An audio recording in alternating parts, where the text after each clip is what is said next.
আজকে আমরা যে বিষয় নিয়ে আলোচনা করব সেটি হলো তালের একটি বিশেষ পর্যায় বলা যায়, সেটা হচ্ছে লয়কারি। লয়কারি কিভাবে গাইতে হয়, কিভাবে এর হিসেবটাকে বুঝতে হয়, সব কিছু আজকে আমরা ডিটেলে আলোচনা করব। ভীষণ ইম্পর্টেন্ট একটা পার্ট, কারণ শাস্ত্রীয় সঙ্গীত চর্চার ক্ষেত্রে যখন আমরা রাগের চর্চা শুরু করি তখন একটি বিশেষ অধ্যায় থাকে ধ্রুপদ।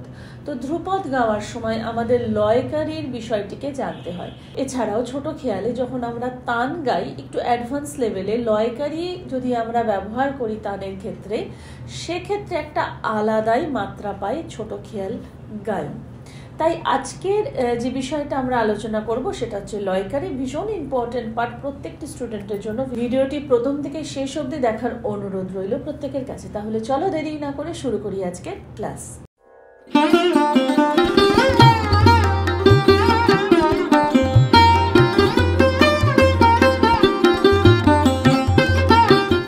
নমস্কার, আমি বাবলি বিশ্বাস আর আপনাদের স্বাগত আমার চ্যানেলে। তবে ক্লাসে যাওয়ার আগে বলি, যারা আমার অনলাইন এবং অফলাইন ক্লাসের সঙ্গে যুক্ত হতে চান তারা এই মুহূর্তে স্ক্রিনে যে নাম্বার দেখতে পাচ্ছেন সেই নাম্বারে কল করে নিয়ে ক্লাসের ডিটেলস জেনে নিতে পারেন। এছাড়া এটি হোয়াটসঅ্যাপ নাম্বার, এই নাম্বারে নিজেদের নাম, বয়স এবং স্কেল জানিয়ে অ্যাজ এ স্টুডেন্ট নিজেদেরকে এন্ট্রি করতে পারেন।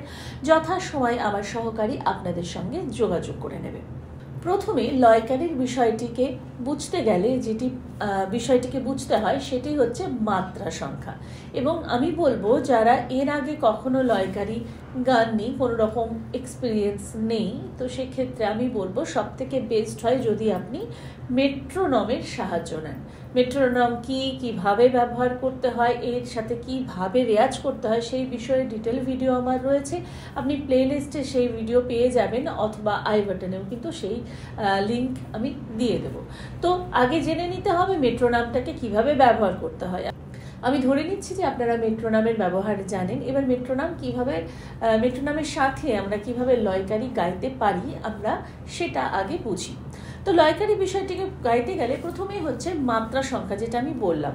তো এর যেটা থাকে লয়কারিতে ঠাঁই লয়, অর্থাৎ এক গুণ যেটাকে বলা হয় ঠাঁই লয়, দ্বিগুণ, 3 গুণ, 4 গুণ, মোটামুটি আমরা প্রাথমিক লেভেলে এইটুকুনি আমরা অভ্যেস করি। এর পরেরও লয়কারি থাকে 5 গুণ, 6 গুণ, 7 গুণও থাকে, কিন্তু আপাতত আমরা 4 গুণ অবধি আজকে আলোচনা করছি।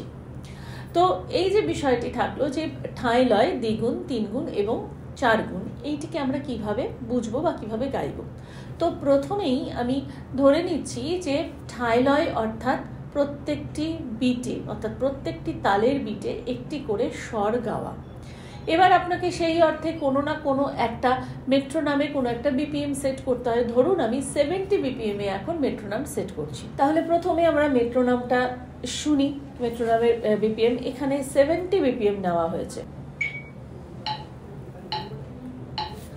1 2 3 4, 1 2 3 4, এটা হচ্ছে কনস্ট্যান্ট লয় অর্থাৎ স্পিড। এটার সাথে আমরা প্রথমে ঠাঁই গাইব, অর্থাৎ প্রত্যেকটি বিটে একটি একটি করে স্বর। তো তার জন্য আমাদের একটি তানের প্রয়োজন আছে। তো আমি একটা তান এখনই আপনাদেরকে বলছি, আপনারা লেখাটাও সামনে দেখতে পাবেন। তো সেই তানটিকে আগে আপনারা বুঝে নিন, তারপর আমরা এটার সাথে গাইব। তান হলো সা রে গা মা পা মা গা রে, গা মা পা ধা নি ধা পা মা, মা পা ধা নি সা নি ধা পা, মা গা রে সা নি ধা সা। তবে এই প্রসঙ্গে বলে রাখি, একটু অসুস্থ থাকার কারণে গলা একটু বসে রয়েছে, তো সুর একটু এদিক ওদিক হয়ে যেতে পারে, তো তার জন্য আমি ক্ষমা প্রার্থী। তো যাই হোক, একেবারে আমরা তানটাই আরেকবার যাই। সা রে গা মা পা মা গা রে, গা মা পা ধা নি ধা পা মা, মা পা ধা নি সা নি ধা পা, মা গা রে সা নি ধা সা।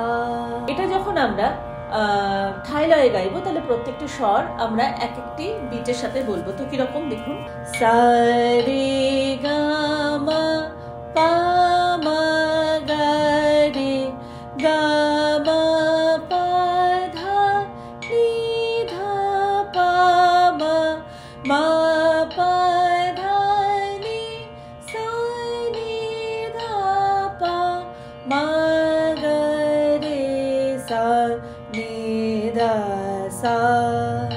মধ্যে এমন কিছু জটিল বিষয় নয়, সহজ। এবার যখন আমি এর দ্বিগুণ রূপ গাইবো, অর্থাৎ একটি বিটে দুটি করে স্বর আমাদের যাবে, তো বিষয়টা কি হয়ে যাবে? 2 3 4 সা রে গা মা পা মা গা রে গা মা পা ধা নি ধা পা মা পা ধা নি সা নি ধা পা মা গা রে সা নি ধা সা সা রে গা মা পা মা গা রে গা মা পা ধা নি ধা পা মা পা ধা নি সা নি ধা পা মা গা রে সা নি ধা সা। এটি হলো দ্বিগুণ। এইবার তিনগুণ আসতে গেলে আমাদের তিনটে স্বরকে কিন্তু একসাথে উচ্চারণ করতে হবে, একটি মাত্রার মধ্যে তিনটে স্বর, কিন্তু সেখানে কোনো রকম গ্যাপ তৈরি হবে না, কোনো স্পেস তৈরি হবে না। অর্থাৎ সা রে গা মা পা মা গা রে গা মা পা ধা নি ধা পা মা পা ধা নি সা নি ধা পা মা গা রে সা নি ধা সা সা রে গা মা পা মা গা রে গা মা পা ধা নি ধা পা মা পা ধা নি সা নি ধা পা মা গা রে সা নি ধা সা। এইখানে বিষয়টা একটু বোঝার আছে, তিন গুণের ক্ষেত্রে এই ছন্দটা যে ক্রিয়েট হচ্ছে, ছন্দটাকে ধরার ক্ষেত্রেই অনেকের একটু মুশকিল হয়, সেক্ষেত্রে তিন গুণ গাইতে অসুবিধা হয়।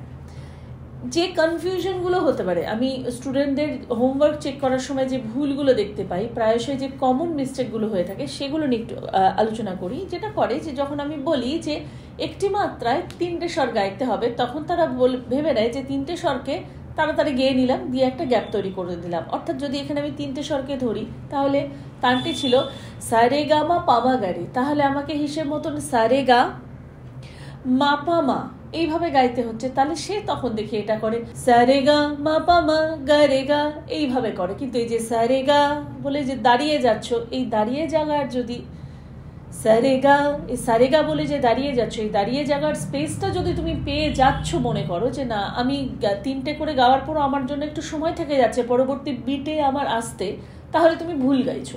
আমি আবার যদি তিন গুণটি গাই, তাহলে তোমরা দেখবে যে ছন্দটি এমন ভাবে যাচ্ছে, এই যে সা রে গা প্রথম যে তিনটে স্বরকে আমি একটি মাত্রায় গাইছি, পুরো মাত্রা জুড়েই কিন্তু এটা থাকছে, এরপরে কিন্তু কোনো রকম স্পেস থাকছে না যে আমি দাঁড়িয়ে যেতে হচ্ছে। আমি আরো একবার এবার গাইছি তিন গুণটি, তোমরা একবার শোনো। সা রে গা মা পা মা গা রে গা মা পা ধা নি ধা পা মা পা ধা নি সা নি ধা পা মা গা রে সা নি ধা সা সা রে গা মা পা মা গা রে গা মা পা ধা নি ধা পা মা পা ধা নি সা নি ধা পা মা গা রে সা নি ধা সা। আশা করি এবার তোমাদের কাছে কনসেপ্টটা ক্লিয়ার হলো।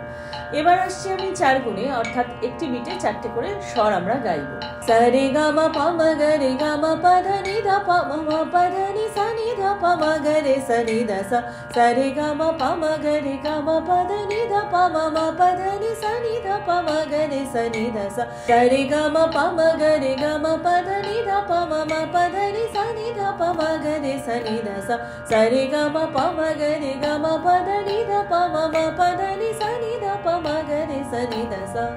তাহলে সা রে গা মা একটা মাত্রায় ছিল, পা মা গা রে একটা মাত্রায় ছিল, এভাবে চারটে চারটে করে ছিল, এবং সেই একই কথা বলবো, শেষে কোনো স্পেস ছিল না। তো এইভাবে ঠাই, দ্বিগুণ, তিন গুণ, চার গুণ আমি পরপর গাইছি। দেখো 2 3 4 সা রে গা মা পা মা গা রে গা মা পা ধা নি ধা পা মা পা ধা নি সা নি ধা পা মা গা রে সা নি ধা সা সা রে গা মা পা মা গা রে গা মা পা ধা নি ধা পা মা পা ধা নি সা নি ধা পা মা গা রে সা নি ধা সা সা রে গা মা পা মা গা রে গা মা পা ধা নি ধা পা মা পা ধা নি সা নি ধা পা মা গা রে সা নি ধা সা সা রে গা মা পা মা গা রে গা মা পা ধা নি ধা পা মা পা ধা সা নি ধা পা মা গা রে সা নি ধা সা সরে গা মা পা মা গা রে গা মা পা ধা নি ধা পা মা মা পা ধা নি সা নি ধা পা মা গা রে সা নি ধা সা সরে গা মা পা মা গা রে গা মা পা ধা নি ধা পা মা মা পা ধা নি সা নি ধা পা মা গা রে সা নি ধা সা সরে গা মা পা মা গা রে গা মা পা ধা নি ধা পা মা পা ধা নি সা নি ধা পা মা গা রে সা নি ধা সা। তাহলে এই ছিল আজকের টপিক। আশা করি তোমাদের নতুন কিছু অনেকেই শিখলে, যারা এর আগে লয়কারি কখনো শেখনি বা জানতে না, তাদের কাছে এটা ভীষণ ইন্টারেস্টিং হবে। এবার প্রশ্ন থাকতে পারে যে এইটা করার জন্য কি আমি যে তানটা দিলাম শুধুমাত্র সেটা? অবশ্যই সেটা নয়, যে কোনো রাগের যে কোনো তান তোমরা নিয়ে নিতে পারো, সেই তানের ওপর তোমরা এইভাবে মেট্রোনমকে ফিক্সড করে দিয়ে সেটা করবে। তবে একটা টিপস হিসাবে বলি, যেহেতু লয়কারি অর্থাৎ ঠাঁই দ্বিগুণ তিনগুণ চারগুণ অর্থাৎ লয় ধীরে ধীরে বাড়ছে, সুতরাং এই 70 BPM যেটা বললাম সেটাতেই রাখার চেষ্টা করবে। তার থেকে তুমি কমাতে পারো, কিন্তু বাড়িয়ে দিলে মনে রাখবে সেটা কিন্তু আস্তে আস্তে ধীরে ধীরে বেড়ে যাবে। অর্থাৎ ঠাঁই লয় হয়ে যাবে, তার দ্বিগুণ লয় তোমাকে তখন বলতে হবে, তার তিনগুণ লয় তোমাকে তখন বলতে হবে, বা চারগুণ লয়, মানে অতটা স্পিডে তখন তুমি হয়তো বলে উঠতে নাও পারতে পারো। তাই সেক্ষেত্রে ঠাঁই লয়টা যেটা ফিক্সড করবে, মেট্রোনমটাকে যেটাকে ফিক্সড করবে, সেটা 70 BPM এর মধ্যে রাখবে, বা তার থেকে নামাতে পারো, বা খুব জোর হয়তো 80 BPM করতে পারো, কিন্তু তার মধ্যেই রাখার চেষ্টা করবে। যারা বিগিনার লেভেলে রয়েছে, যারা এর আগে কখনো লয়কারি গাওনি, লয়কারি বুঝতে একটু অসুবিধা হয় তাদের জন্য। তাহলে এই ছিল আজকের ভিডিও। আশা করি তোমাদের ভালো লেগেছে। ভালো লাগলে অবশ্যই করবে লাইক এবং শেয়ার, এবং আজকে আমার চ্যানেলে যারা নতুন, যারা এখন আমার চ্যানেলটিকে সাবস্ক্রাইব করোনি, তারা নিচে থাকা সাবস্ক্রাইব বাটনটিকে অন করে দিয়ে অল নোটিফিকেশন অন করে দিতে ভুলবে না। এবং আমাকে আমার সোশ্যাল মিডিয়ায় ফলো করতে চাইলে লিঙ্ক রয়েছে ডেসক্রিপশনে। তাহলে আজকে এই পর্যন্ত, সবাই ভালো থাকো, সুস্থ থাকো এবং সঙ্গীতময় থাকো।